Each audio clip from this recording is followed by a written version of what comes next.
Hoor mooi. Ek wil met iemand praat. Ek wil vir iemand vandag sê. Ouers, kry jy net een keer. Maar 'n ouetjie, meisie, boyfriend, whatever, kry jy elke dag man. Waardeer jou vader, waardeer jou moeder. Laat jou daar verleng kan word. Enigiets, so geldsak, enigiets van jou, dat sal verleng word. Dat is 'n gebod met 'n belofte van God af. Laat jy jou vader en moeder waardeer. Sy moet hulle eer, respekteer. Dit is wat God van ons verlang. Maar my hart gaan uit vir die moeders. Waardeer jou moeder. Hulle spesiaal. Dis 'n persent van God af vir ons. Daar's baie kinders wat die moeders het. Daar's baie wat verlang na 'n moeder wat die met daar is nie. So as jy wat nog 'n moeder het, waardeer haar, respekteer haar. Wees lief vir haar man. Wys vir haar is lief vir haar. Moenie vir haar 'n blom gee wanneer sy dood is, maar gee 'n blom vir haar terwyl sy lewe.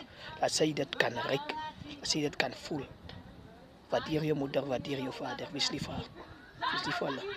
Waardeer hulle. En waardeer enige groot persoon, enige ouer. Waardeer hulle. Wys vir hulle dat jy vir hulle lief is. Van as hulle wat die pad vir ons oopgemaak het.